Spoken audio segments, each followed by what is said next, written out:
My name is Dami, and I'm going to be a doctor. I'm a Nigerian American, and I go to SGU, which is St. George's University in Grenada, which is a Caribbean medical school.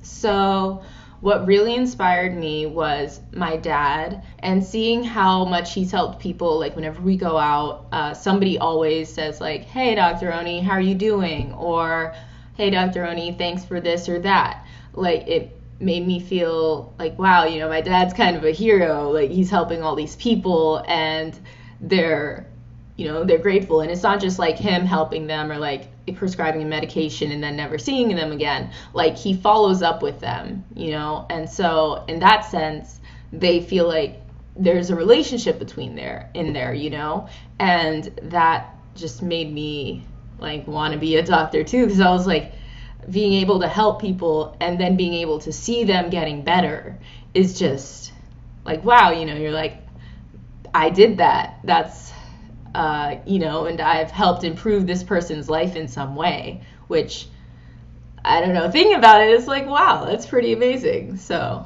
that's why I wanted to become a doctor. And I knew that from a very young age because my dad's been a doctor for as long as I've been like alive. So I feel like being a doctor, transitioning from that, I feel like being a doctor actually means to like adhere to certain standards, and above all, it means being like trustworthy and, open, It means like you can't treat patients effectively if they don't trust you, because they're not going to tell you everything. So I feel like trust and being approachable are like two of the most important things.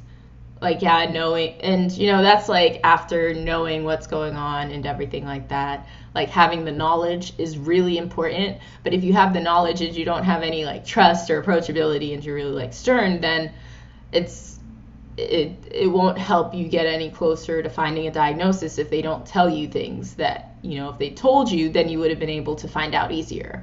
So I think those are the most important aspects of being a doctor.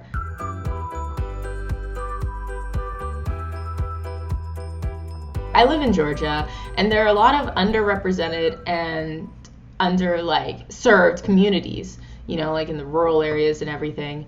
And so ideally, when I was a kid, I wanted to I kind of knew how it was going between insurance and hospitals and private practice, because my dad would come home and he'd talk about it and be like, it's kind of hard out there for private practices right now, and it's only gotten harder.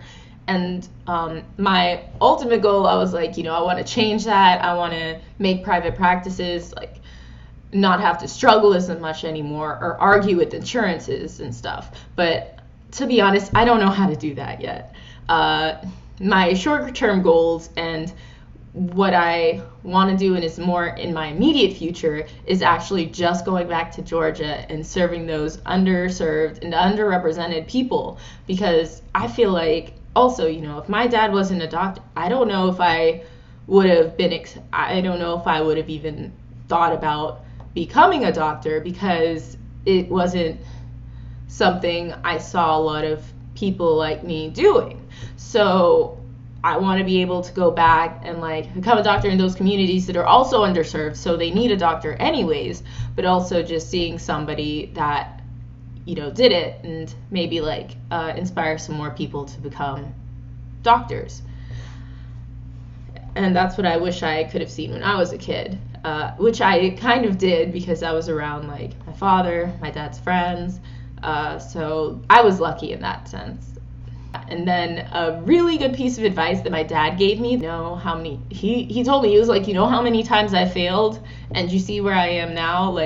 If you fail, you get up, you learn from it, and you try again. You just do better next time. Stop thinking about how you failed, just keep on going. And it's really helped me, so I hope it helps whoever's watching this.